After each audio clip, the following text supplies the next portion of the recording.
என்று கர்த்தருடைய இரத்தத்தால் நாம் கழுவப்பட்டோமோ, அன்றே நம்முடைய ஆவி பரிசுத்தமாய் இருக்கிறது. அப்படி இருக்க, நம்முடைய பிதாவாகிய தேவன் கர்த்தருடைய இரத்தத்தின் வழியாய் நம்மை பார்ப்பதினால் நாம் பரிசுத்தவான்களே. நம்மை நாம் எப்பொழுதும் பரிசுத்தவான்கள் என்றே சொல்லிக் கொள்ள வேண்டும். கர்த்தரை விசுவாசிக்கிற எல்லோரும் பரிசுத்தவான்களே. பாவிகள் என்று நம்மை நாமே சொல்லிக் கொள்ளக் கூடாது.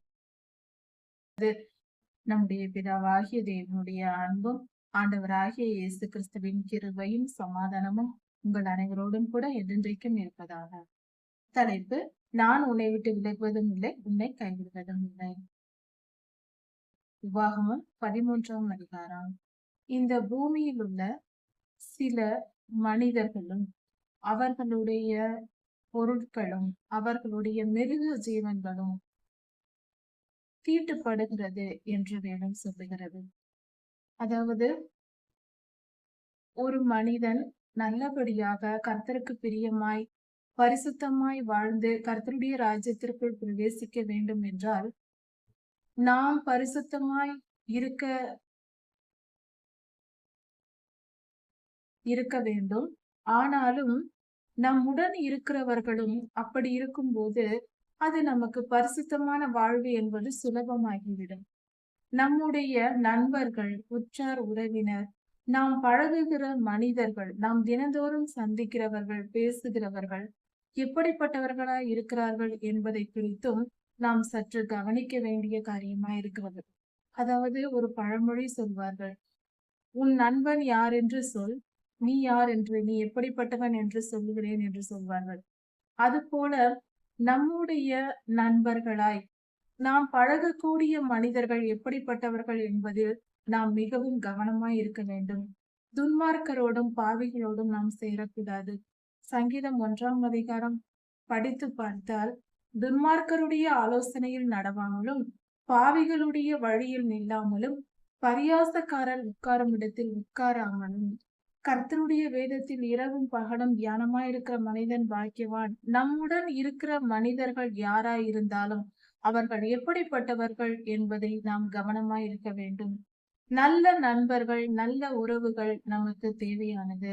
அவர்களுடைய பரிசுத்தம் நமக்கு, அதாவது ஒரு மெழுகுவர்த்தி ஏற்றி வைக்கும் போது அதன் ஒளி சுற்றிலும் இருக்கிற எல்லா இடத்திலும் பரவும். அதே போல ஒரு சிறு வெளிச்சம்தான் என்றாலும் எல்லா இடத்திலும் பரவும். அதே போல நல்ல மனிதர்களோடு நாம் சேரும்போது அவர்களுடைய நற்கிரியைகள், நல்ல ஆசீர்வாதங்கள் நமக்கும் அதில் பலன் இருக்கும். அதே போல துன்மார்க்கரும் அப்படிதான். ஒரு கொஞ்சம் தீயை கொளுத்தி வைத்தால் அது எரியும் போது பார்த்தால் அதனுடைய அனல் சுற்றிலும் இருக்கும். அது சிறிய தீயா இருந்தாலும் அதனுடைய அனல் சுற்றிலும் இருக்கும். அது போல துன்மார்க்கருடைய பாவமும் நாம் அவர்களோடு சேர்ந்திருந்தால் அவர்களுக்கு வருகிற நியாய தீர்ப்பில் நமக்கும் பங்கு வந்துவிடும். அதனால் தயவு செய்து நம்முடன் இருக்கிற மனிதர்கள் எப்படிப்பட்டவர்கள் என்பதில் நாம் கவனம் செலுத்தி நல்ல மனிதர்களோடு, கர்த்தருடைய வழிகளில் நடக்கிறவர்களோடு நாம் சேர்ந்து பழகுவது நல்லது. அப்படிப்பட்ட சூழ்நிலை இல்லாவிட்டால் தனிமையாய் இருப்பதே நல்லது. துன்மார்க்கரோடு சேராமலும் அவர்களுடைய ஆலோசனை கேட்கவும் கூடாது. பாவிகளோடு நிற்காதே, பரியாசக்காரரிடத்தில் உட்காராதே என்றே கர்த்தர் சொல்லி இருக்கிறார். இதை நாம் கவனிக்க வேண்டும். அவர்களிடத்தில் உட்கார்ந்தாலும் தீமை வரும். இதை குறித்து வேத தியானத்தில் நாம் இன்னொரு முறை விளக்கமாக இந்த வசனத்தை தியானிக்கலாம். இந்த சங்கீதம் 1ஆம் அதிகாரம் 1 வசனத்தை மட்டும் கீழ்ப்படிந்து நடந்தால் நம் வாழ்க்கையில் மிக பெரிய, நம் வாழ்நாள் முழுவதும் தினமும் நாம் நினைக்க வேண்டிய வசனங்களில் இதுவும் ஒன்று. துன்மார்க்கருடைய ஆலோசனையில் நடக்கக்கூடாது, பாவிகளுடைய வழி நிற்கக்கூடாது, பரியாசக்காரர் உட்காரும் இடத்தில் உட்காரக்கூடாது. தினமும் இரவும் பகலும் கர்த்தருடைய வேதத்தில் தியானமாய் இருக்க வேண்டும். அப்படி என்றால் வேதத்தை வாசித்துக் கொண்டே இரு, நீ வேறு எந்த வேலையும் செய்ய வேண்டாம் என்று கர்த்தர் சொல்லவில்லை. நாம் எந்த வேலை செய்தாலும் வேத தியானம் நம் மனதில் ஓடிக்கொண்டிருக்க வேண்டும். அதுதான் முக்கியமான ஒரு காரியம். அதாவது நாளைக்கு நாம் ஒரு மிகப்பெரிய ஒரு ஃபங்க்ஷனுக்கு போகிறோம் என்றால் இன்றைய வேலைகளை எல்லாம் நாம் செய்தாலும் நினைவுகள் எல்லாம் நாளை செல்ல போகிற அந்த ஃபங்க்ஷனை குறித்தே இருக்கும். அது போல நாம் இருக்க வேண்டும். எப்பொழுதும் இரவும் பகலும் நாம் தியானமாய் கர்த்தருடைய வேதத்தில் இருந்து கொண்டேதான் உலக காரியங்களையும் நாம் செய்ய வேண்டும். நம் மனதை ஆளுவது கர்த்தருடைய ஆவியானவராய் இருக்க வேண்டும். என்பதே இதன் பொருள். அப்படி இருக்கும்போது நமக்கு சமாதானம் இருக்கும், பரிசுத்தமும் நிலைத்திருக்கும். உபாகமம் 12ஆம் அதிகாரம் 13ஆம் வசனம். இந்த வேத பகுதிகளில் பார்க்கும்போது இரண்டையும் வைத்து தியானிக்கும் போது இடங்களை குறித்து சொல்லப்பட்டிருக்கிறது. பரிசுத்தமான இடங்களில் நாம் கர்த்தருக்கு பலி செலுத்த வேண்டும். கர்த்தர் தெரிந்து கொள்ளுகிற இடங்களில் நாம் பலி செலுத்த வேண்டும் என்று கர்த்தர் சொல்லுகிறார். இதன் பொருள் என்னவென்றால், இந்த காலகட்டத்திற்கு இதனுடைய பொருள், நாம் எந்த திருச்சபைக்கு சென்றாலும் கர்த்தருக்கு முதலிடம் கொடுக்கிற திருச்சபையா என்பதை பார்த்து அந்த இடத்தில் நாம் செல்வது நமக்கு பாதுகாப்பானது. மற்ற காரியங்களுக்கு முக்கியத்துவம் கொடுத்து எப்பொழுதும் மற்ற விஷயங்கள், பண விஷயங்களுக்கோ மற்ற விஷயங்களுக்கோ முக்கியத்துவம் கொடுத்து கொண்டிருந்தால் அப்படிப்பட்ட இடத்தை நாம் இருக்கக்கூடாது. அந்த இடத்தில் நாம் செலுத்தும் பலிகளும் ஏற்கப்படாது. அது பரிசுத்தமானதா இருக்காது. அப்படிப்பட்ட இடத்தை விட்டு விலக வேண்டும். இன்னொன்று, துர்பாகமம் 13ஆம் அதிகாரம் முழுவதும் வாசித்து பார்க்கும்போது தெல்ல தெளிவாக சில ரகசியங்களை கர்த்தர் கொடுத்திருக்கிறார். ஆனால் அது கோடிங்காக இருக்கிறது. மனிதர்களை பிசாசு பிடிக்கிறது என்றும், பொல்லாத ஆவிகளால் நிரப்பப்பட்ட மனிதர்கள் நமக்கு தீமை செய்வார்கள் என்பதும் தெரிந்த காரியமே.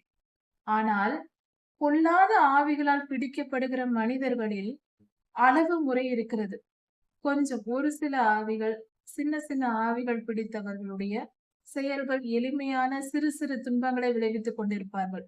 ஆனால் உச்சகட்டமாக மிக பெரிய அளவிற்கு அதிகமான ஆவிகள் பிடிக்கப்பட்டவர்கள், மிக பெரிய ஆவிகள் பிடிக்கப்பட்டிருந்தால் அவர்கள் எப்படி நடந்து கொள்வார்கள் என்றால், அதற்கு ஒரு உதாரணம் இருக்கிறது. கர்த்தர் மறைபொருளாக உபாகமம் 13ஆம் அதிகாரத்தில் இந்த இடத்தில் நமக்கு சொல்லிக் கொடுத்திருக்கிறார். அது என்னவென்றால், அந்த மனிதன் அமைதியாக கூட இருக்கலாம். அலைக்கழித்துக் கொண்டு தலை விரித்து போட்டு ஆடிக்கொண்டு இருக்க மாட்டார்கள். எல்லா பிசாசு பிடித்தவர்களும் மிகவும் அமைதியாகவும் இருப்பார்கள். அமைதியாகவே அவர்கள் உள்ளுக்குள் போராட்டம் இருக்கும், சமாதானம் இருக்காது. ஆனால் வெளி தோற்றத்தில் அவர்கள் அமைதியா இருப்பது போல தோன்றும், நமக்கு தோன்றும் பார்க்கிறவர்களுக்கு. உள்ளுக்குள் அவர்கள் இருதயத்தில் மிகப்பெரிய குழப்பங்களும் போராட்டங்களும் ஆவி பிடித்தவர்களுக்குள் இருக்கத்தான் செய்யும். சரி, இப்பொழுது அந்த மனிதர்களுடைய செயல்கள் எப்படி இருக்கும்?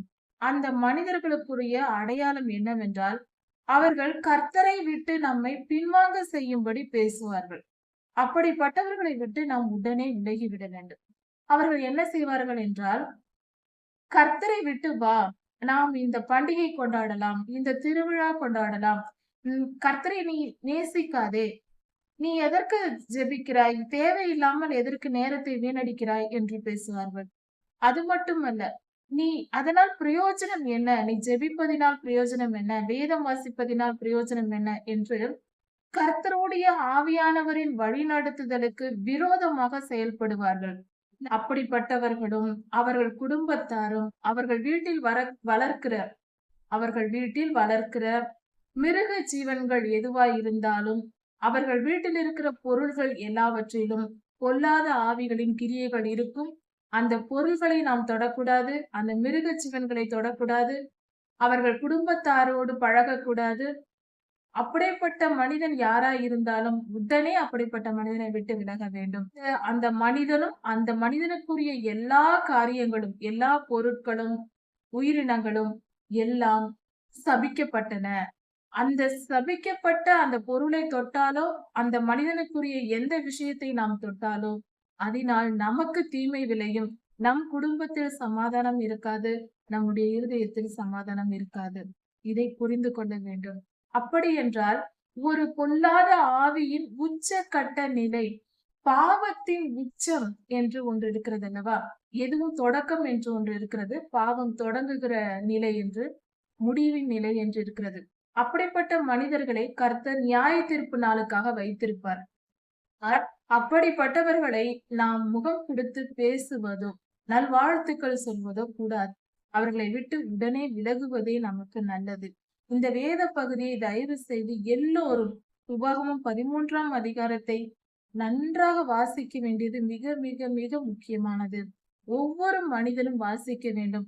தீய மனிதர்களோடு நாம் பேசவோ பழகவோ அவர்களை நம் வீட்டில் சேர்க்கவோ கூடாது. அவர்களுடைய மிருக ஜீவன்களையும் நாம் எடுத்துக்கொள்ளக் கூடாது, வளர்க்க கூடாது. அவர்களுடைய பொருள்களை கூட, அவர்கள் பயன்படுத்துகிற பொருள்கள், அவர்கள் பயன்படுத்துகிற வெஹிக்கிள், 2 வீலர்ஸ், ஃபோர் வீலர்ஸ் இந்த மாதிரியான பொருட்களை கூட நாம் எடுத்து பயன்படுத்தக்கூடாது. அது நமக்கு தீமையாக முடியும். இப்படிப்பட்ட காரியங்களை தயவு செய்து ஜாக்கிரதையோடு இருக்கவும். இதற்கான வேத ஆராய்ச்சி உபாகமம் 13ஆம் அதிகாரம் முழுவதும் வாசிக்கும் போது நமக்கு தெரியும். குறிப்பாக 12ஆம் வசனத்தில் இருந்து கொடுக்கப்பட்டிருக்கிறது மிக தெளிவாக. அப்படியானால் நாம் நம்மை காப்பாற்றிக் கொள்ள கர்த்தர் சொல்லுகிற வழிகளை நாம் பின்பற்ற வேண்டும். அது மட்டுமல்ல, இந்த பூமியில் இருக்கிற சில இடங்கள் கூட கர்த்தரால் தெரிந்து கொள்ளப்பட்ட பரிசுத்தமான ஸ்தலங்களும் இருக்கிறது. அதே போல பொல்லாத ஆவிகளால் தெரிந்து கொள்ளப்பட்ட தீமையான தீமை விளைவிக்கிற இடங்களும் சில இடங்கள் இருக்கத்தான் செய்கிறது. பல இடங்கள் இருக்கிறது. அதனால் கர்த்தருக்கு பலி செலுத்துகிற நாம் கர்த்தருக்கு பிரியமான இடத்தில் நல்ல திருச்சபைகளில் சேர்ந்து நாம் கர்த்தரை ஆராதிக்க வேண்டும். நாம் நம் வீட்டில் ஆராதிக்க வேண்டும். நம் வீட்டின் நடுவில் ஒரு இடத்தை ஏற்படுத்தி கர்த்தருக்கு நாம் தினமும் ஆராதிக்கிற பழக்கம் நமக்கு இருக்க வேண்டும். கர்த்தர் நம் இருதயத்தில் வாசம் செய்கிறார். உங்கள் நடுவில் இருக்கிறேன் என்று சொல்லியிருக்கிறார். நாம் கர்த்தருக்கு பரிசுத்தமாய் வாழ்வதை முயற்சிக்க வேண்டும். கர்த்தருடைய நாள் நெருங்கி வருகிறது. அது பயங்கரமான நாள். கர்த்தர் முதலில் வரும்போது குழந்தையாய் பிறந்தார். எல்லாரும் அவரை போட்டு அவரை படாத பாடுபடுத்தி சிலுவைக்கு ஒப்பு கொடுத்தார்கள். ஆனால் இப்பொழுது வரப்போவதோ அவர் ராஜாதி ராஜாவாய் குதிரையின் மேல் வரப்போகிறார். முதலில் சாந்த குணம் உள்ளவராய் முதல் வருகையில் கழுதை குட்டியின் மேல் வந்தார். அவரை எல்லாம் செய்தார்கள். அவரை படுத்தாத பாடு இல்லை. ஆனால் இப்பொழுது வரும்போதோ குதிரையில் ராஜாதி ராஜாவாய் வரப்போகிறார். இப்பொழுது அவர் நியாயம் தீர்க்க வரப்போகிறார். அவருடைய நாள் பயங்கரமாய் இருக்கும் துன்மார்க்கருக்கு. நாம் அந்த துன்மார்க்கர் என்ற அந்த அந்த கூட்டத்தில் சேர்ந்து விடாதபடிக்கு நம்மை நாம் காப்பாற்றிக் கொள்ள வேண்டும். பரிசுத்தர்களாக, சன்மார்க்கமான மனிதர்களாக, கர்த்தருக்கு பிரியமானவர்களாக நாம் பரிசுத்தமாய் வாழ வேண்டும். இன்னொரு விஷயம், பரிசுத்தமாய் யாரும் வாழ முடியாது, பரிசுத்தவான்களே பூமியில் கிடையாது என்றெல்லாம் ஒரு கூட்டத்தார் சொல்லிக் கொண்டிருக்கிறார்கள். தவறு, மிகவும் தவறு. நம் மாம்சத்தில் குறைகள் இருக்கலாம், பாவ சுபாவங்கள் இருக்கலாம்.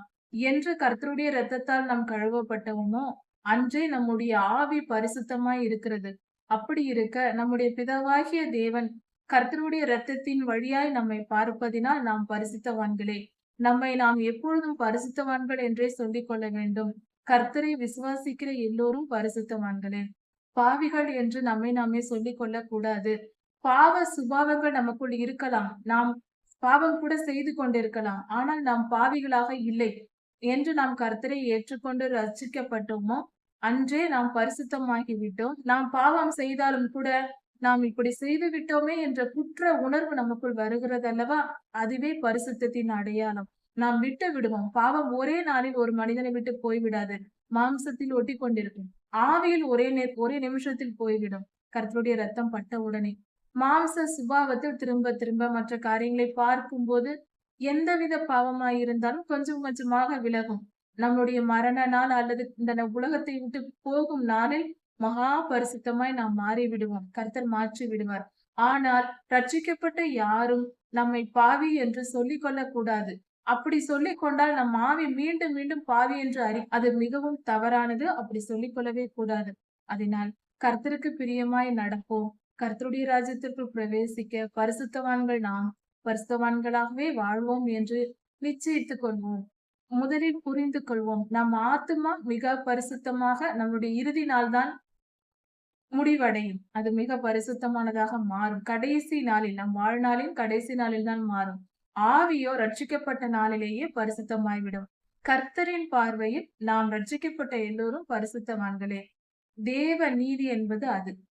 ரத்தம் பூசப்பட்ட நாம் பரிசுத்தவான்களாய்தான் பரிசுத்த பிதாவாகிய தேவன் நம்மை பார்ப்பார்.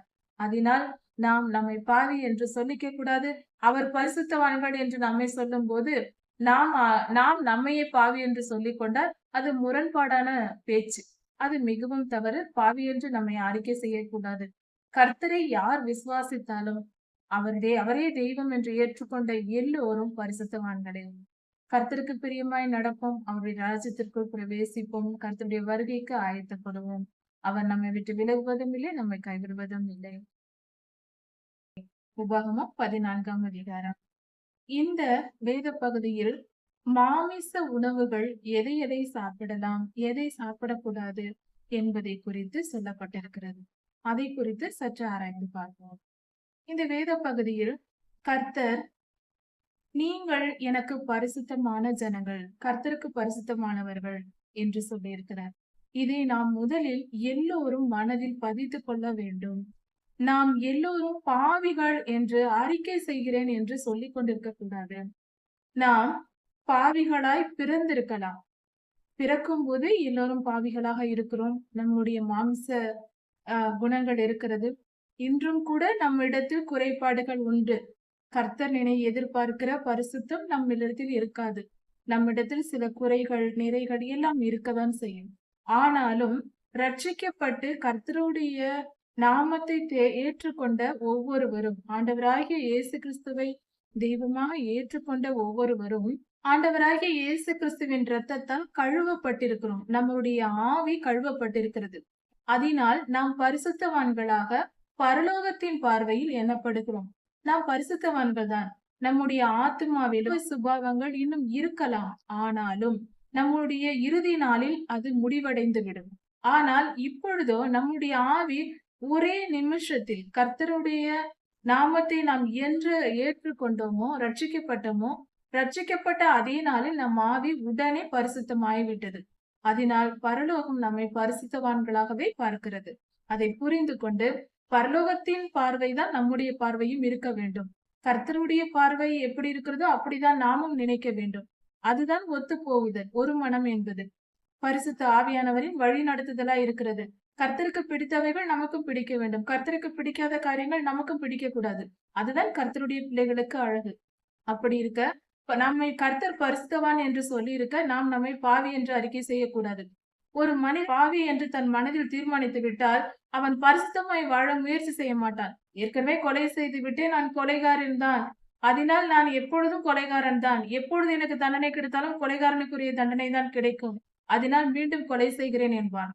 அதாவது இதிலிருந்து தெரிந்து கொள்வது, நம்மை நாம் பாவி என்று அறிக்கை செய்யக்கூடாது, நினைக்கவும் கூடாது.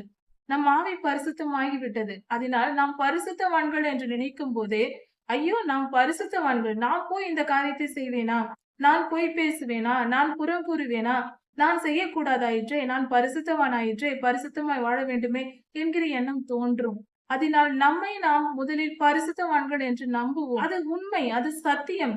கர்த்தருடைய நாமத்தால் தெரிந்து கொள்ளப்பட்ட, கர்த்தருடைய நாமம் தரிக்கப்பட்ட எல்லோரும் பரிசுத்தவான்களே. அவர்களுடைய ஆவி பரிசுத்தமாக்கப்பட்டு விட்டாயிற்று. பரிசுத்த ஆவியானவர் நமக்குள் வந்து வாசம் செய்ய தொடங்கி விட்டாயிற்று. அப்பொழுது நம்மை பாவி என்று சொல்வது அது மிகப்பெரிய தவறு. அதனால் நாம் எல்லோரும் பரிசுத்தவான்கள் என்று அறிக்கை செய்வோம். நம் ஆத்மாவில் பாவ சுபாவங்கள் இருக்கலாம். அதில் எந்த வித மாற்று கருத்தும் இல்லை, இருக்கும். இப்பொழுது நாம் பரிசுத்தவான்கள். அப்படி இருக்க கர்த்தர் சொல்லுகிறார், நீங்கள் பரிசுத்தமானதை புசிக்க வேண்டும், சாப்பிடும் பொருள்கள் பரிசுத்தமானதா இருக்க வேண்டும் என்று சொல்லுகிறார். சில மிருகங்களை சாப்பிடலாம், சில மிருகங்களை சாப்பிடக்கூடாது என்று சொல்லியிருக்கிறார். இது ஆவிக்குரிய ரீதியில் பார்க்கும்போது பலவித அர்த்தங்களை கொடுக்கிறது. அதாவது சில மிருகங்கள் பொல்லாத ஆவிகளால் பிடிக்கப்பட்டு இருக்கிறது. மிருகங்களுக்குள்ளும் ஆவிகள் வாசம் செய்கின்றன. இதற்கு உதாரணம் ஆதியாகமம் 3ஆம் அதிகாரத்தில் மனிதனுக்குள் பொல்லாத ஆவி வருவதற்கு முன்பே பாம்புக்குள் பிசாசு நுழைந்தான் என்பது மிக தெளிவாக தெரிந்த சரித்திரமாய் இருக்கிறது. ஆதியாகமம் 3ஆம் அதிகாரத்தில் பொல்லாத சாத்தான் முதலில் இந்த உலகத்தில் நுழைந்தது மனிதனுக்குள் அல்ல, பாம்பிற்குள், ஒரு மிருகத்திற்குள், ஊறுகின்ற ஒரு பிராணிக்குள். அப்படி என்றால் உலகத்தில் இருக்கிற மிருகங்களுக்குள் பலவிதமான ஆவிகள் இருக்கிறது. சில மிருகங்கள் பொல்லாத ஆவிகளால் பிடிக்கப்பட்டு, அதாவது உள்ளே நுழைக்கப்பட்டு அவைகள் பாவம் செய்கின்றன. சில நேரம் சொல்லுவார்கள், இஸ்ரவேலரின் வனாந்திர பயணத்திற்கு முன்பாக எகிப்தை விட்டு புறப்படும் போது பேன்கள் வந்தது, மிருக ஜீவன்களை அழித்தது. வெட்டுக்கிளிகள், பச்சை கிளிகள், இவைகள் எல்லாம் அழிக்கும் பிராணிகள், அழிக்கக்கூடிய பறவை இனத்தை சேர்ந்தது. கர்த்தர் பயன்படுத்துகிற, அழிவுக்காக பயன்படுத்துகிறவர் காரியங்களா இருக்கிறது இவைகள் எல்லாம். இப்படி மிருக ஜீவன்களிலும் தீமையான காரியங்கள் உண்டு. அதை புரிந்து கொள்ள வேண்டும். அதனால் பரிசுத்தமானதை நீங்கள் புசிக்க வேண்டும். எந்த மிருகத்தின் இரத்தத்தையோ எந்த பறவையின் இரத்தத்தையோ புசிக்கவே கூடாது. எல்லாவற்றிலும் எந்த இரத்தமாயிருந்தாலும் புசிக்க கூடாது என்று கர்த்தர் சொல்லியிருக்கிறார். அப்படி செய்தால் அது பாவமாயிருக்கும். மிருகங்கள், பறவைகளில் எதை சாப்பிடலாம், எதை சாப்பிடக்கூடாது என்று கர்த்தர் சொல்லியிருக்கிறார். அதை குறித்து இப்பொழுது வாசிக்க கேட்போம். நீங்கள் புசிக்கத்தகும் மிருகங்கள் ஆவன: மாடும், செம்மறியாடும், வெள்ளாடும், மானும், வெளிமானும், கலைமானும், வரையாடும், புள்ளிமானும், சருகு மானும், புல்வாயுமே. மிருகங்களில் விரிகுளம்புள்ளதாய் இருந்து குளம்புகள் இரண்டாக பிரிந்திருக்கிறதும் அசை போடுகிறதுமான சகல மிருகங்களையும் நீங்கள் புசிக்கலாம். அசை போடுகிறவைகளிலும் விரிகுளம்புள்ளவைகளிலும் நீங்கள் புசிக்கத்தகாதவைகள் எவை என்றால் ஒட்டகமும் முசலும் புலிமுசலுமே. அவைகள் அசை போட்டும் அவைகளுக்கு விரிகுளம்பில்லை. அவைகள் உங்களுக்கு அசுத்தமாய் இருப்பதாக. பன்றியும் புசிக்கத்தகாது. அது விரிகுளம்புள்ளதாய் இருந்தும் அசை போடாதிருக்கும். அது உங்களுக்கு அசுத்தமாய் இருப்பதாக. இவைகளின் மாംசத்தை புசியாமலும் இவைகளின் உடலை தொடாமலும் இருப்பீர்களாக. ஜலத்தில் இருக்கிற எல்லாவற்றிலும் சிறகும் செதிலும் உள்ளவைகளை எல்லாம் நீங்கள் புசிக்கலாம். சிறகும் செதிலும் இல்லாத யாதொன்றையும் புசிக்கலாகாது. அது உங்களுக்கு அசுத்தமாய் இருப்பதாக. சுத்தமான சகல பட்சிகளையும் நீங்கள் புசிக்கலாம். நீங்கள் புசிக்கத்தகாதவைகள் எவை என்றால் கழுகும், கருடனும், கடலுராஞ்சியும், பைரியும், வல்லூரும், சகலவித பருந்தும், சகலவித காகங்களும், தீக்குருவியும், கூகையும், செம்புகமும், சகலவிதமான டேகையும், ஆந்தையும், கோட்டானும், நாரையும், கூழக்கடாவும், குருகும், நீர்க்காகமும், தொக்கும், சகலவித ராஜாளியும், புழுப்பொத்தியும், வவ்வாலுமே. பறக்கிறவைகளில் ஊர்வன யாவும் உங்களுக்கு அசுத்தமாய் இருப்பதாக. அவைகள் புசிக்கத்தகாதவைகள். சுத்தமான பறவைகள் யாவையும் நீங்கள் புசிக்கலாம். தானாய் இறந்து போனதொன்றையும் புசிக்க வேண்டாம். உங்கள் வாசல்களில் இருக்கிற பரதேசிக்கு அதை புசிக்க கொடுக்கலாம், அல்லது அந்நியனுக்கு அதை விற்று போடலாம். நீங்கள் உங்கள் தேவனாகிய கர்த்தருக்கு பரிசுத்த ஜனங்கள். வெள்ளாட்டு குட்டியை அதன் தாயின் பாலிலே சமைக்க வேண்டாம். இப்படியாக சாப்பிடக்கூடாத மிருகங்கள் எது எது என்றும் எதை எதை சாப்பிடலாம் என்றும் சொல்லியிருக்கிறார். ஊர்வன எவைகளையும் சாப்பிடக்கூடாது. ஊர்ந்து செல்லுகிற எதையும் சாப்பிடக்கூடாது. பறக்கிறவைகளில் பறவைகளை சாப்பிடலாம், சில பறவைகளை சாப்பிடக்கூடாது என்று சொல்லியிருக்கிறார். மிருகங்களில் பார்க்கும்போது இரண்டு கட்டளைகள் கொடுக்கப்பட்டிருக்கிறது. ஒரு மிருகம் அசை போடுகிறதாகவும் இருக்க வேண்டும், காலில் விரிகுளம்பு உள்ளதாக இருக்க வேண்டும். விரிகுளம்பு என்றால் காலில் ஒரு ஆட்டை எடுத்து பார்த்தால், அந்த ஆட்டின் காலை பார்த்தால் அதனுடைய அடிப்பகுதி பெரிய நகம் போன்ற ஒரு இடம் இருக்கும். நகம் போன்ற ஒரு கால் பகுதி இருக்கும். அது பெரிய நகமாக இருக்கும். அது இரண்டாக பிரிந்திருக்கும். அதுதான் குளம்பு என்று சொல்வது. அப்படி அந்த காலின் பாதத்தின் அடியில் இருக்கிற அந்த நகம் பிரிந்திருந்தால் அது விரிகுளம்புள்ளது. அப்படிப்பட்ட மிருகம் அசை போடுகிறதா இருக்க வேண்டும். அது சாப்பிட்ட பின்பு அசை போட வேண்டும். அப்படி என்றால் ஆடு, மாடு இவைகளெல்லாம் அசை போடும், அதையெல்லாம் சாப்பிடலாம். இப்படி அசை போடாமல் இருந்தாலும் அந்த மிருகத்தை சாப்பிடக்கூடாது. விரிகுளம்பு இல்லாமல் இருந்தாலும் அந்த மிருகத்தை சாப்பிடக்கூடாது என்று கர்த்தர் சொல்லியிருக்கிறார். இப்படி நாம் இந்த கட்டளைகளை கேட்டு நடக்கும் போது நம்முடைய சரீரம் ஆரோக்கியமாக பாதுகாக்கப்படும். கர்த்தருக்கு பரிசுத்தமாகவும் நாம் இருப்போம். கர்த்தருக்கு பரிசுத்தமாய் இருக்க வேண்டும் என்ற நினைவுகள் நமக்கு இருக்க வேண்டும். நாம் பரிசுத்தமானவர்கள் என்ற உணர்வு வரும்போது நாம் அந்த பரிசுத்தத்தை காத்து கொள்ள மீண்டும் பரிசுத்தமாய் இருப்போம். நாம் பரிசுத்தவான்கள் என்று விசுவாசிக்கும் போது அந்த பரிசுத்தத்தில் வளரவும் அந்த பரிசுத்தத்தை காத்து கொள்ள வேண்டும் என்ற எண்ணமும் வரும். அப்பொழுது நாம் மேலும் மேலும் பரிசுத்தம் அடைய முடியும். நாம் பாவி பாவி என்று பாவத்தையே அறிக்கை செய்து கொண்டு பாவியாகவே நம்மை நினைத்து கொண்டிருந்தால், நான் பாவிதான், பரிசுத்தமாக என்னால் முடியாது என்ற நிலை வரும்போது நம் வாழ்நாள் முடிந்து விட்டால் எப்படி நித்திய ஜீவனை சுதந்திரித்துக் கொள்ள முடியும்? பரலோகம் பரிசுத்தமானது என்பது எல்லோருக்கும் தெரியும். கர்த்தர் பரிசுத்தர் என்றும் தெரியும். தேவாலயத்தில் பல இடங்களில் நாம் எழுதி வைக்கிறோம், நான் பரிசுத்தர், ஆகியால் நீங்களும் பரிசுத்தராய் இருங்கள். இதுதானே கர்த்தர் சொல்லி இருக்கிறது. நாம் பரிசுத்தமானவர்களாய் மாற வேண்டும் என்பதே தேவ சித்தமாய் இருக்கிறது. இல்லை என்றால் வேத புத்தகம் எதற்கு? நாம் பரிசுத்தமாக மாற முடியாது என்றால் வேத புத்தகத்திற்கு வேலையே இல்லை. நாம் அப்படியே இருக்கிற விதமாக இருப்பதற்கு வேத வசனங்கள் எதற்கு? ஆண்டவராகிய இயேசு கிறிஸ்து இந்த பூமியில் வந்து அவர் ரத்தம் சிந்தி நமக்கு மறிக்க வேண்டிய அவசியம் என்ன? நாம் பாவிகளாகவே பிறந்து பாவிகளாகவே பாவம் செய்து கொண்டே மரண நாள் மட்டும் இருக்க வேண்டும் என்றால், அதற்காக தான் நாம் பிறந்திருக்கிறோம் என்றால், கர்த்தருடைய முதல் வருகை எதற்கு? சிலுவை மரணம் எதற்கு? இத்தனை கால 2000 வருட ஊழியர்களின் பாடுகள் எதற்கு? கர்த்தருடைய பரிசுத்த ஆவியானவர் மனிதனோடு போராடுகிற போராட்டம் எத்தனை? நாம் எவ்வளவு கடின இருதயத்தோடு நடந்து கொள்கிறோம். பரிசுத்த ஆவியானவர் நம்மை பாதுகாத்து நம்மளை வழி நடத்தி வருகிறார். கடந்த காலங்களை நம்மை குறித்து நாம் யோசித்து பார்க்கும்போது நாம் எவ்வளவு இருதயத்தை கடினப்படுத்தி இருந்திருக்கிறோம் என்று நாமே வெட்கப்படுவதில்லையா? பரிசுத்த ஆவியானவர் வேதத்தை வாசி என்று சொல்லும் போது நாம் சோம்பேறித்தனமாக பொழுதுபோக்கிக் கொண்டு விளையாடிக் கொண்டு அரட்டை அடித்துக் கொண்டு நேரத்தை வீணாக்கி இருக்கிறோமே, அதை இன்று நினைக்கும் போது நம் மனதில் எவ்வளவு வேதனைப்படுகிறோம். அதே போலதான் கர்த்தர் நல்லவர், அவர் பரிசுத்தர். நாம் பரிசுத்தர் என்று நம்புவோம். நாம் பரிசுத்தராய் வாழ நினைக்க வேண்டும். முதலில் நினைத்தால்தான் முடியும். எந்த காரியமும் நம் நினைவுக்குள் வந்த பின்புதான் அது செயல் வடிவம் பெறும். அதனால் நாம் பரிசுத்தர் என்பதை விசுவாசிப்போம். அது பொய் அல்ல, நாம நினைத்துக் கொள்வதல்ல, உண்மை அதுதான்.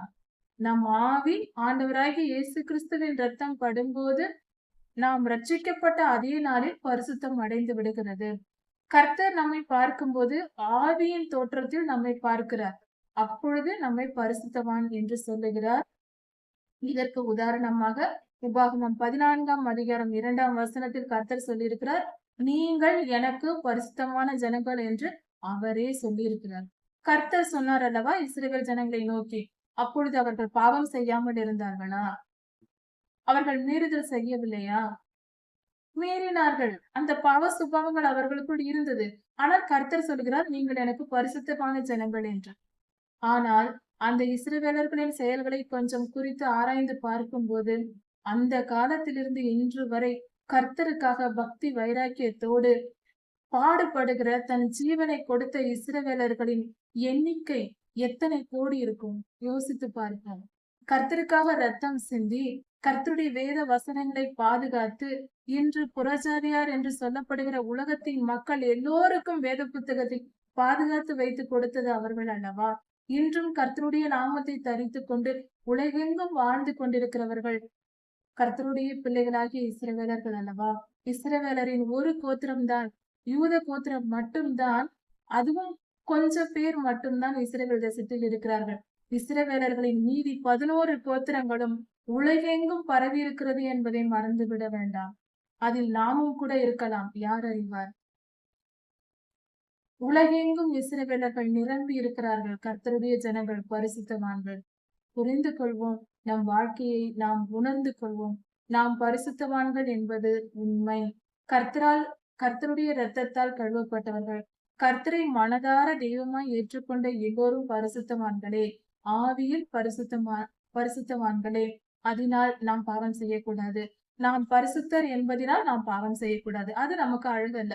நாம் நல்ல பிள்ளைகளாயிருக்கும் போது தீமை செய்யக்கூடாது, அது கெட்ட விஷயம் அல்லவா? அது போல நாமும் சிறு குழந்தையை போல கர்த்தரை ஏற்றுக்கொள்ள வேண்டும். ஆமாம் அப்பா, நாங்கள் பரிசுத்தமாய் எங்களை நீர் மாற்றி விட்டீர், அதனால் நான் பரிசுத்தமாய் தான் நடப்பேன். தீமையான காரியங்கள் என்னிடத்தில் இனி காணப்படாது. நான் செய்ய மாட்டேன், பொய் பேச மாட்டேன், புறங்கூற மாட்டேன். என் நாவை முதலில் நான் அடக்குவேன், என் பார்வையை நான் அடக்குவேன், என் கண்களை உம்மிடத்தில் நான் ஒப்புக் கொடுக்கிறேன். யோபு 31ஆம் அதிகாரம் 1ஆம் வசனத்தில் சொல்லப்பட்டிருக்கிறது போல நம் கண்களுக்கும் கர்த்தருக்கும் உடன்படிக்கை செய்ய வேண்டும்.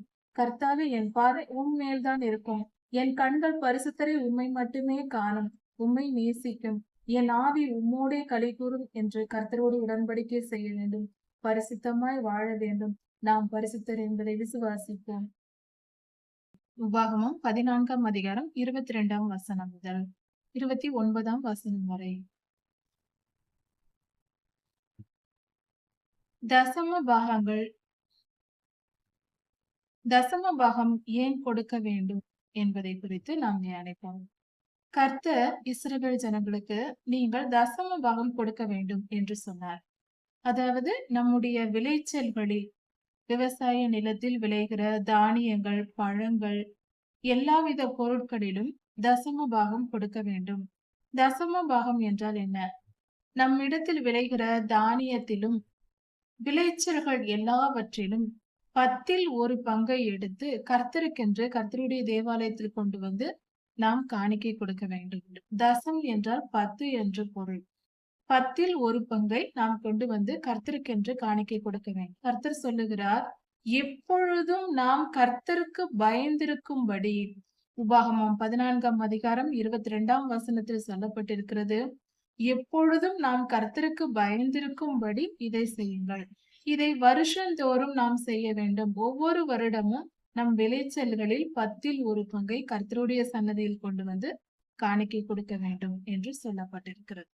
இப்படியாக கர்த்தர் நம்மை செயல்படும்படி கட்டளை கொடுத்திருக்கிறார். இந்த கட்டளைகளின்படி நாம் நடக்கும்போது பணத்தில் ஆசீர்வாதத்தில் நமக்கு ஒரு குறைவும் இல்லாமல், பணம், பொருள், செல்வம் இவைகளில் குறைவில்லாமல் நாம் நிறைவாய் வாழலாம். சம்பூரணமாய் கர்த்தர் நம்மை ஆசீர்வதிப்பார். இந்த தசம பாக காணிக்கையை எப்படி செலுத்த வேண்டும்? அதாவது என்னென்ன செலுத்த வேண்டும் என்றால், நம்முடைய விளைச்சல்களில் தானியங்களில் 10ல் ஒரு பங்கை செலுத்த வேண்டும்.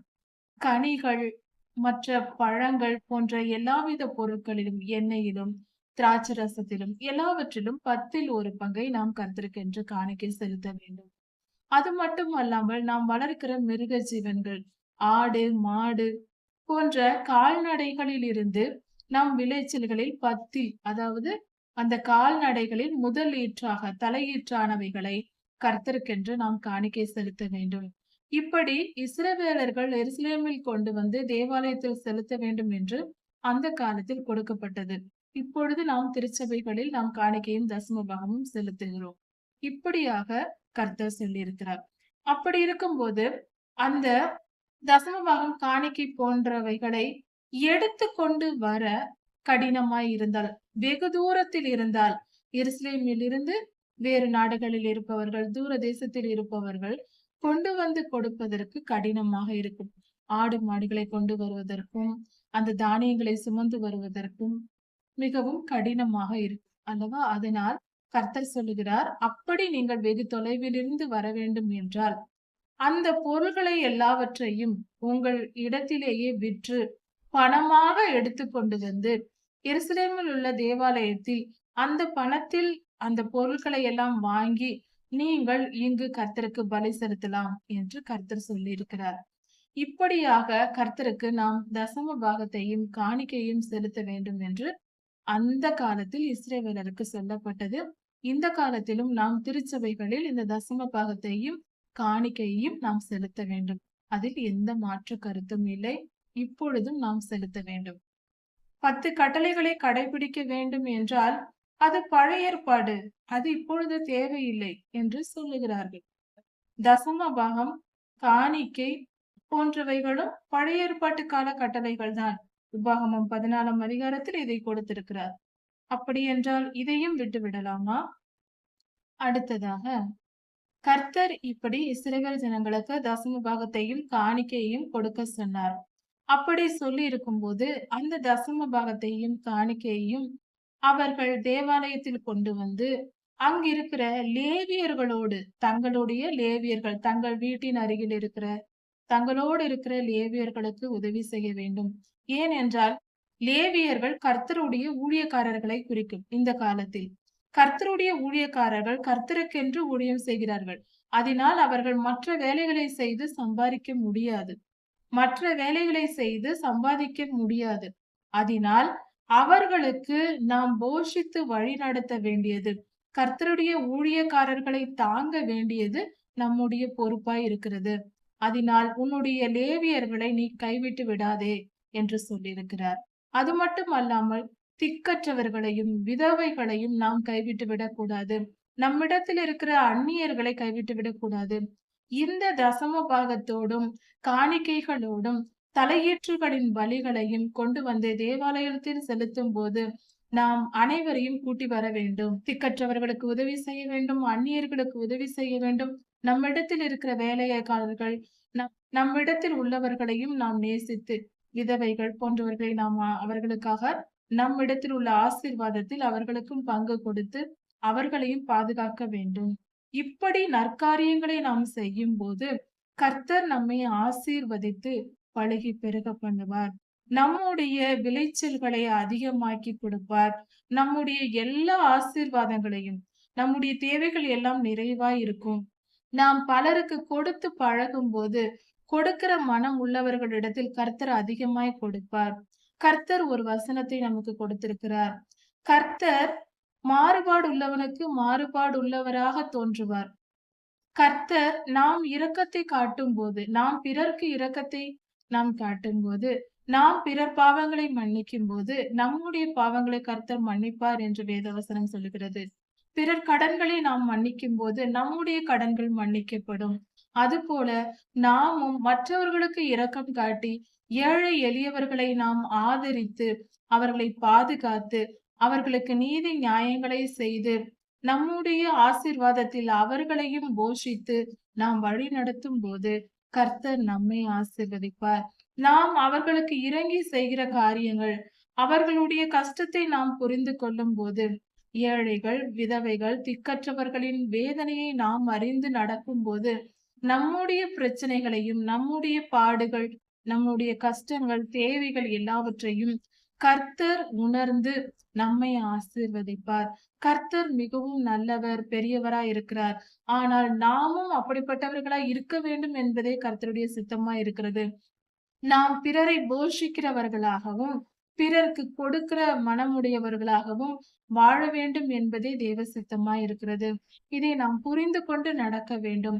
கர்த்தருக்கு பிரியமான காரியங்களை நாம் செய்ய வேண்டும். நம்மிடத்தில் இருக்கிற ஏழைகள் கண்ணீர் வடிக்காதபடிக்கு அவர்களுடைய துன்பங்களுக்கு நாம் போய் உதவி செய்ய வேண்டும். விதவைகள் நம் மத்தியில் இருப்பார்கள். நம் திருச்சபையில் இருப்பார்கள். விதவைகள், திக்கற்றவர்கள், மிகவும் கஷ்டப்படுகிற ஏழை எளியவர்கள் இருப்பார்கள். அப்படிப்பட்டவர்களுக்கு நாம் உதவி செய்ய வேண்டும். நம் திருச்சபையில் இருப்பவர்கள், நம்முடன் சேர்ந்து இருக்கக்கூடிய கர்த்தருடைய பிள்ளைகள் யாராய் இருந்தாலும், அவர்களுடைய துன்பங்களை நாம் புரிந்து கொண்டு, உணர்ந்து கொண்டு அவர்களுக்கு உதவி செய்ய வேண்டும். விதவைகளுக்கும், திக்கற்றவர்களுக்கும் கண்டிப்பாக உதவி செய்ய வேண்டும். நம்மிடத்தில் இருக்கிற நம் வீட்டில் வேலை செய்கிற வேலைக்காரர்களுக்கு நாம் உதவி செய்ய வேண்டும். அவர்களுடைய சூழ்நிலை கடினமாக இருக்கும்போது, நாம் கணக்கு பார்க்காமல் அவர்களுக்கு நாம் உதவி செய்ய வேண்டும். அப்படி செய்யும்போது, கர்த்தரும் நம்முடைய துன்ப நேரத்தில் நமக்கும் கணக்கு பார்க்காமல் அவர் நமக்கு உதவி செய்வார். அவர் தயாள குணம் உள்ளவராய் இருக்கிறார். நாமும் அப்படிப்பட்ட குணம் உடையவர்களாக நற்குணங்களால் நிரம்பியிருக்க வேண்டும் என்பதே கர்த்தருடைய சித்தமாய் இருக்கிறது. பரிசுத்த ஆவியின் கனிகளில் ஒன்று நற்குணம். நற்குணம் என்பது பிறருக்கு கொடுப்பது, பிறருடைய தவறுகளை மன்னிப்பது போன்ற காரியங்கள். அதனால் அந்த நற்குணத்தை நாம் சுமந்திருக்க வேண்டும். அதே போல நமக்கு யாராவது தீமை செய்திருந்தாலும் அவர்களை மன்னிக்க பழக வேண்டும். அதுவும் நற்குணமாய் இருக்கிறது. இப்படியாக கர்த்தர் பிறருக்கு கொடுக்கிற மனதோடு நீ இருக்க வேண்டும் என்று கர்த்தர் விரும்புகிறார். இதை புரிந்து கொண்டு நாம் நடக்க வேண்டும். கர்த்தருக்கு பிரியமானவர்களாய் வாழ வேண்டும் என்றால் பிறருக்கு நாம் கொடுக்க வேண்டும். பிறருக்கு என்று சொல்லும்போது விசேஷ நாட்களை நியமித்துக் கொண்டு நாம் நம் உறவினர்களோடு நம்மை போல வசதியோடு இருக்கிறவர்களோடு சேர்ந்து பகிர்ந்து கொண்டு சாப்பிடுவது, கொண்டாடுவது போன்ற காரியங்கள் அல்ல.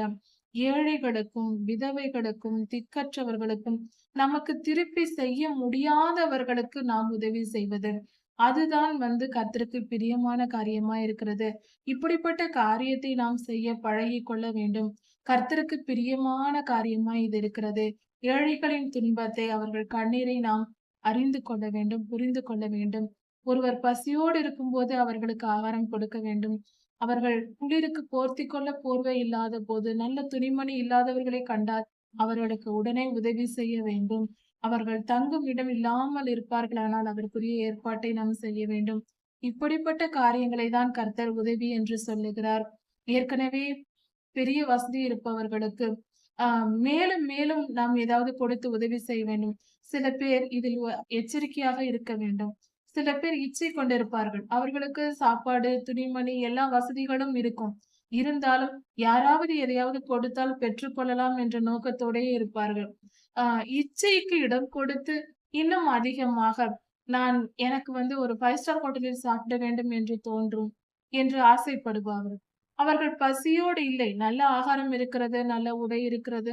ஆனால் இன்னும் உயர்ந்த நிலையில் வாழ வேண்டும் என்று ஆசைப்படுவார்கள். அதையெல்லாம் போய் நாம் தீர்த்து வைத்துக் கொண்டிருக்க கூடாது. அது ஆடம்பரம். அது அல்ல. பசியோடு இருக்கிறவர்களை கண்டால் நாம் ஆகாரம் கொடுக்க வேண்டும். கிழிந்த துணியை போட்டிருக்கிறவர்களை பார்த்தால் அவர்களுக்கு ஆடை கொடுக்க வேண்டும். போர்த்தி கொள்ள போர்வை இல்லாமல் குளிரில் நடுங்கிக் கொண்டிருக்கிறவர்களை பார்த்தால் அவர்களுக்கு உதவி செய்ய வேண்டும். அவர்களுக்கு தேவையானதை கொடுக்க வேண்டும். ஒரு மருத்துவ உதவி இல்லாமல் மிகவும் நோயோடும் வேதனையோடு இருக்கிறார்கள் என்றால் அவர்களுக்கு ஏற்ற உதவி கொடுக்க வேண்டும். சிலர் எல்லாம் இருந்தாலும் மனவேதனையோடு துக்கத்தோடு ஆறுதல் சொல்ல ஆள் இல்லாமல் துக்கத்தோடு வாழ்ந்து கொண்டிருப்பார்கள். இப்படிப்பட்ட சில மக்களும் நம் மத்தியில் உண்டு. அப்படிப்பட்டவர்களுக்கு நாம் போய் அவர்கள் துக்கத்திற்கு ஆறுதலான நல்வார்த்தைகளை பேசி அவர்களை மன மடிவிலிருந்து விடுதலையாக்க நாம் முயற்சி செய்ய வேண்டும். இதுவே கர்த்தருக்கு பிரியமான காணிக்கையாக இருக்கும். கர்த்தருக்கு பிரியமான காரியமாய் இருக்கும். அதனால் இப்படிப்பட்ட நற்காரியங்களை செய்ய பழகுவோம். நம் மத்தியில் இருக்கிற மனமுடைந்து வேதனையோடு இருக்கிறவர்களை கண்டால் அவர்களை பொருள் கொடுத்து நம்மால் அதை சமாளிக்க முடியும். அவர்கள் கஷ்டத்தை தீர்க்க முடியும் என்றால் பொருள்களை கொடுத்து தீர்க்கலாம். சில பிரச்சனைகளுக்கு பொன்னும் பொருளும் பதில் தராது. மன வேதனையோடு இருப்பார்கள். எல்லா வசதியும் இருக்கும், இருந்தாலும் வேதனையோடு இருப்பார்கள். அப்படிப்பட்டவர்களுக்கு அன்பான வார்த்தைகள், ஆறுதலான வார்த்தைகள், கர்த்தருடைய வார்த்தைகள் இவைகளை சொல்லி நாம் அவர்களை ஆற்றி தேற்றி அவர்களை உயிர்ப்பிக்க வேண்டும். உறவினர்களை இழந்தவர்களாக இருக்கலாம், மிகவும் துன்பத்தில் இருக்கலாம். அப்படிப்பட்டவர்களுக்கு நாம் ஆறுதல் தர வேண்டும். இறுதியில் நொறுக்கப்பட்டவர்களாக, இதையாவது இழந்தவர்களாக வேதனையோடு இருப்பார்கள். அப்படிப்பட்ட நிலையில் இருப்பவர்களுக்கு நாம் ஆறுதலா இருக்கலாம். இப்படிப்பட்ட காரியங்களே நற்காரியங்களா இருக்கிறது. இப்படிப்பட்ட மனமுடையவர்களை கர்த்தர் செழிப்பாக வைப்பார். கண்டிப்பாக அவர்களுக்கு குறைவு இருக்காது. நாம் மற்றவர்களின் பாடுகளை உணர்கிறோம் என்றால், துன்பத்தை உணர்ந்து நாம் ஆறுதலாய் இருக்கிறோம் என்றால் கண்டிப்பாக நம் துன்பத்தில் கர்த்தர் நமக்கு ஆறுதலாய் இருப்பார். கவலைப்படவே வேண்டாம். மனம் தைரியமாய் இருக்கலாம். கர்த்தர் நமக்கு உதவி செய்வார். கர்த்தருக்கு பிரியமான தசமபாகங்களையும் காணிக்கைகளையும் செலுத்தி கர்த்தருக்கு பிரியமாய் வாழ்வோம். கர்த்தருடைய கட்டளைகளை கை கொண்டு நடப்போம். அவர் நம்மை விட்டு விலகுவதும் இல்லை, நம்மை கைவிடுவதும் இல்லை.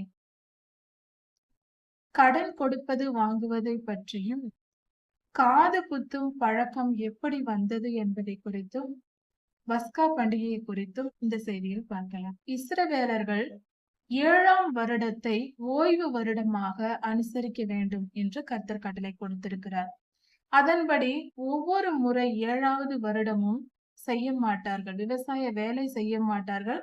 தானாக விளைந்திருக்கும், தானாக விழுந்து விதைகள் முளைப்பது மட்டும்தான். நிலத்திற்கு ஓய்வு கொடுக்க வேண்டும் என்று கர்த்தர் சொல்லியிருக்கிறார்.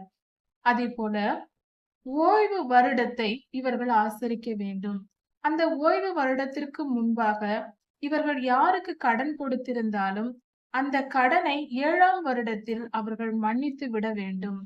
அப்படி என்றால் கர்த்தருடைய பிள்ளைகள் ஒருவருக்கொருவர், இஸ்ரவேலர்கள் இன்னொரு இஸ்ரவேலருக்கு அவர் கொடுத்திருந்தால் அந்த கடனை 7ஆம் வருடம் வந்துவிட்டால் அவர்கள் மன்னித்து விட வேண்டும். அடுத்த வருடத்தில் ஓய்வு வருடம் வருகிறதே, இப்பொழுது கடன் கொடுத்தால் அடுத்தது வருகிற ஓய்வு வருடத்தில் நாம் மன்னிக்க வேண்டும்.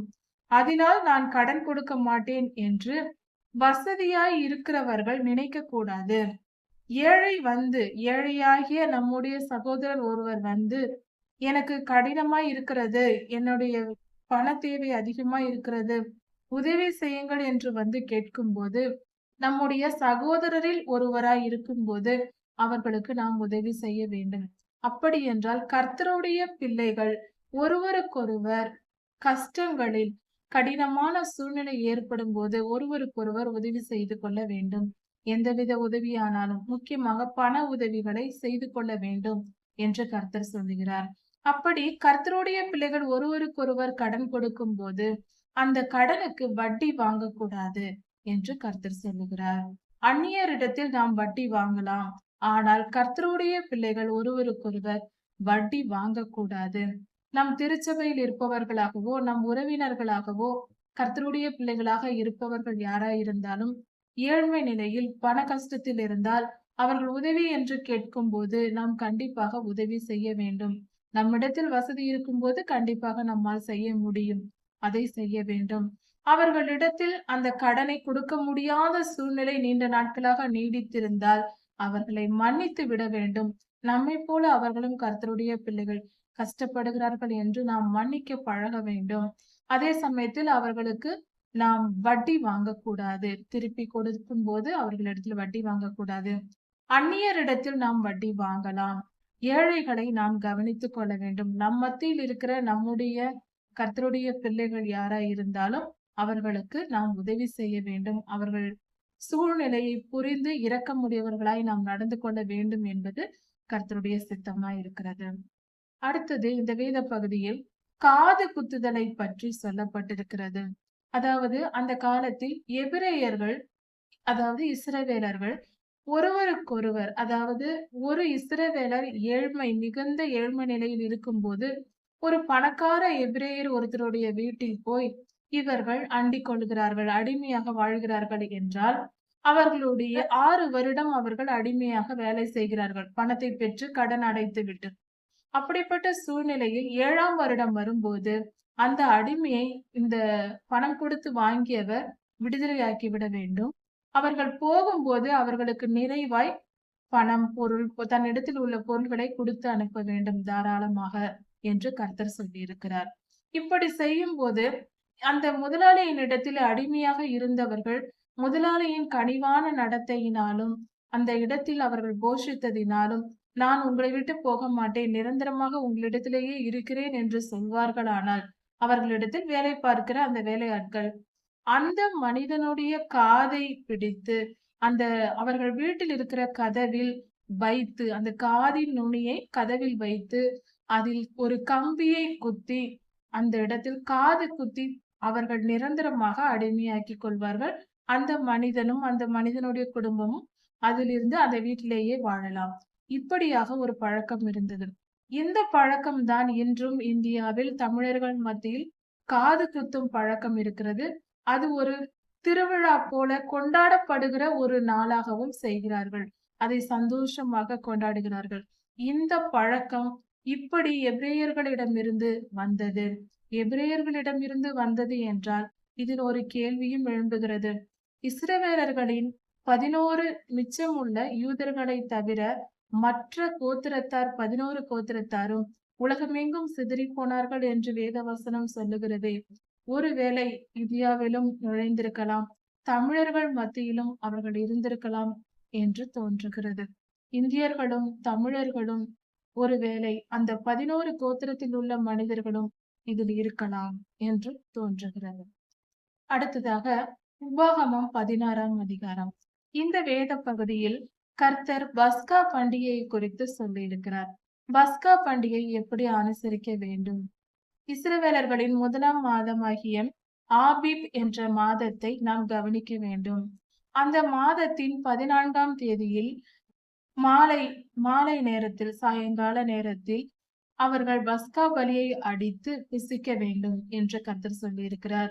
அந்த பலியை வீட்டில் புசிக்காமல் அது கர்த்தர் தெரிந்து கொள்ளப்படுகிற இடத்தில் அந்த பலியை அடித்து எல்லோரும் ஒன்று கூடி புசிக்க வேண்டும்.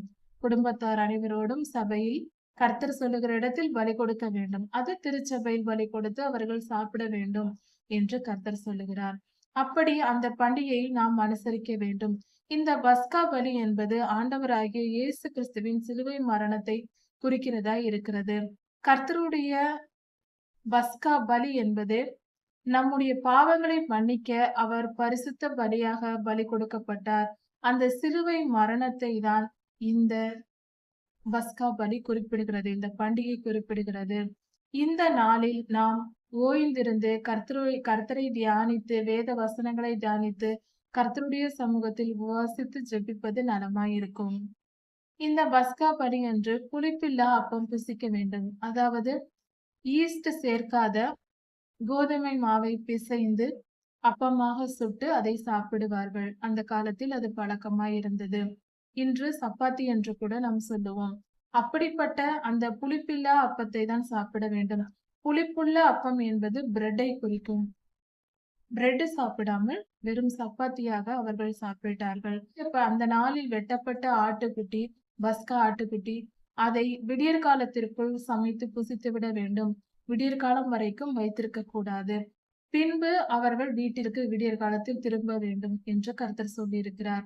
இந்த பஸ்கா பலியானது கர்த்தருடைய பரிசுத்த பலியாக, அவர் நமக்காக கிருபாதர பலியாக வந்து இந்த பூமியில் நமக்காக ரத்தம் சிந்தியதை குறிக்கிறதா இருக்கிறது. இந்த நாளில் நாம் கர்த்தருக்கு பரிசுத்தமாய் வாழ வேண்டும். இந்த நாளில் கர்த்தரோடு ஐக்கியப்பட்டு அவரிடத்தில் நாம் ஜெபித்து வேதம் வாசித்து கர்த்தருடைய சன்னதியில் காத்திருந்து அவருடைய சிலுவை மரணத்தை தியானிப்பது மிகவும் நல்லது. இந்த நாளை இந்த காலத்தில் நாம் குட் ஃப்ரைடே என்று சொல்லுகிறோம். இந்த நாளில் இதை ஆசரிக்கப்படுகிறது. இது ஆபீப் மாதம் 14ஆம் தேதி, அதாவது ஆபீப் மாதத்தில் வருகிற பௌர்ணமி நாள் அன்று இதை செய்வார்கள். இந்த நாளில்தான் எகிப்திலிருந்து இஸ்ரவேலர்கள் புறப்பட்டு வெளியே வந்தார்கள். அந்த நாளாக இது இருக்கிறது. பஸ்கா நாளில் இருந்து 7 நாட்கள் புளிப்பில்லா அப்பம் புசிக்க வேண்டும். இது கர்த்தருடைய சிலுவை மரணத்தை நாம் நினைவு கூர்ந்து கர்த்தருக்காக துக்கம் அனுசரிக்கிற நாளை போல இருக்கிறது. ஏனென்றால் புளிப்பில்லா அப்பம் என்பது இஸ்ரவேலர்கள் மத்தியில் துக்கத்திற்காக அனுசரிக்கிற முறையா இருக்கிறது. சிறுமையின் அப்பம் என்று கர்த்தர் சொல்லுகிறார். அப்படி சிறுமையின் அப்பமாகிய புளிப்பில்லா அப்பம் என்று சொல்லப்படும் போது இது துக்கத்தின் நாட்களில் அவர்கள் செய்கிற காரியமாய் இருக்கிறது. இறப்பை குறிக்கிறதாகவும் அதற்காக துக்கம் அனுசரிக்கிறதாகவும் இருக்கிறது. இந்த 7 நாட்களும் கர்த்தருடைய கர்த்தரை நினைவு கூர்ந்து இவர்கள் அப்படியாக புளிப்பில்லா அப்பம் புசிப்பார்கள். வீட்டில் எங்கும் ஈஸ்ட் இருக்காது. வீட்டின் சமையலறை முழுவதும் சுத்தம் செய்து விடுவார்கள். ஒரு துளி கூட வீட்டில் ஈஸ்ட் வைத்திருக்க மாட்டார்கள். எல்லாவற்றையும் தூக்கி எறிந்து விடுவார்கள். இப்படியாக அந்த பண்டிகையை ஆசரிப்பார்கள்.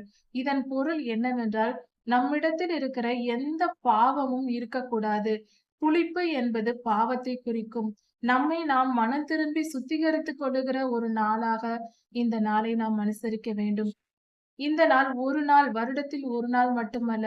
நாம் அனுதினமும் இந்த நாளை அனுசரிக்க வேண்டியவர்களாய் இருக்கிறோம்.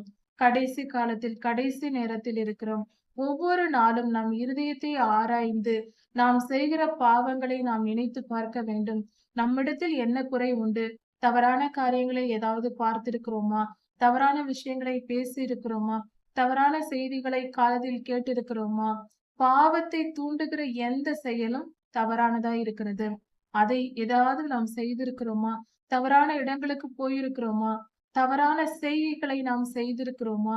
தவறான நினைவுகளை நாம் நினைத்திருக்கிறோமா என்று நம்மை நாமே ஆராய்ந்து பார்த்து நாம் புரிந்து கொள்ள வேண்டும். நம்மிடத்தில் குற்றம் இருக்குமானால் நாம் மனம் திரும்பி பாவ மன்னிப்பு கர்த்தரிடத்தில் ஜெபித்து கேட்க வேண்டும். அப்படி நாம் பாவ மன்னிப்பு கேட்கும் போது கர்த்தர் நம்மை மன்னிப்பார். அதற்காகவே, நம்மை மன்னிப்பதற்காகவே அவர் சிலுவையில் தம்மை தாமே ஒப்பு கொடுத்தார். நம் பாவங்களை சுமக்க. கர்த்தரை விசுவாசித்து நாம் அவருடைய ரட்சிப்பை பெற்றுக்கொள்வோம். புளிப்பு என்பது தவறான உபதேசங்களையும் குறிக்கும்.